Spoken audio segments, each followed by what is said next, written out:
Hey everybody, welcome back to the Nidus Anarchy series. I'm your host Adam, CIO and co-founder of Nidus, and today I want to talk about a 0-day vulnerability in the Kraken Crypto exchange that left $3 million worth of assets stolen.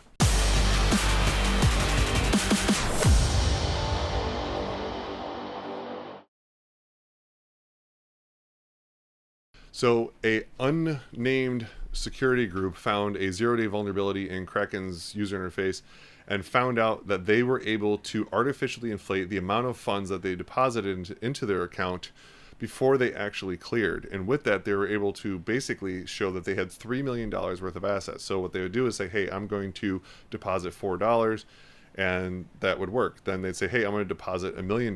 But before the $1 million actually cleared, they would start trading with the funds, cancel the transfer of the funds, and then therefore they'd have the actual funds in their account without actually putting any money over. According to Kraken, this is because there was an issue in their new interface design that they put out that allowed users to trade with their funds before the funds actually cleared. Coinbase does this. Obviously, they have some security mechanisms in place or credit checks or something, but they had nothing because someone with no reputation was able to inflate their account to $3 million. Now, Kraken says that this was an unnamed security research company, and they didn't want to give them the facial recognition or the name recognition of who they were, because what they're saying is, so the security research company, which I'll tell you right now is CertiK, and I believe they're out of New York here. I've actually worked with CertiK a lot to do smart contract vulnerability assessments for third parties. So we'll do smart contract development.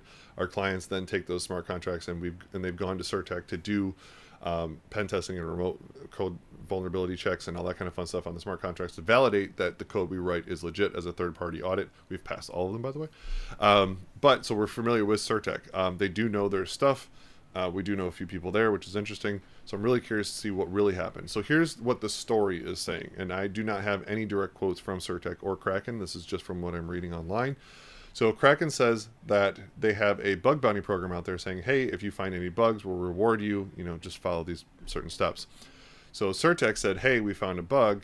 But what they did is they first stole $3 million and then said, hey, we found a bug. Kraken said, okay, cool.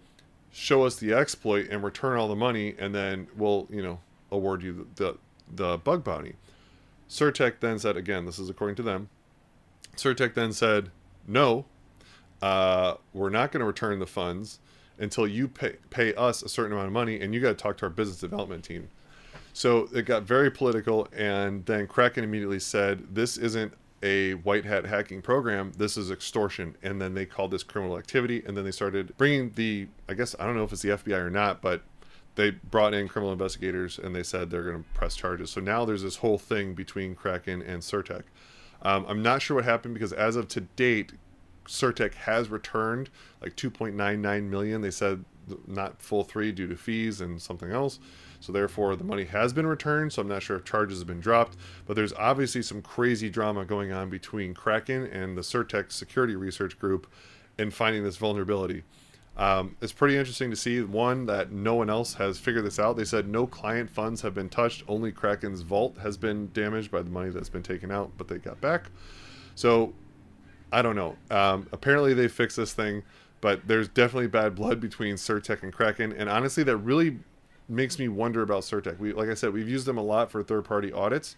I don't know if I can honestly recommend them anymore, because if this is how they behave, if this is what they're doing when, hey, look, we found a security vulnerability. Apparently the guy that found it notified Kraken, but then he also told a couple other people within CertiK, and those people went and liquidated the $3 million out. So again, this is just from what I'm reading online between Kraken and CertiK. I don't know the real story, obviously. I only know what I'm being told. But hey, if anyone from Kraken or CertiK wants to come on and explain to me what happened, at least from their side, I'd love to talk to you, because I use both. I have Kraken accounts. Our clients have Kraken accounts. Like I said, we use CertiK we did use CertiK for third-party audits. Obviously, we can't do that anymore if they have this kind of nefarious behavior on their track record. And I bet a lot of other people are thinking the same thing. So really curious to see how this goes. And again, anyone from Kraken or CertiK want to talk to me, love to talk to you. See you guys around. Later.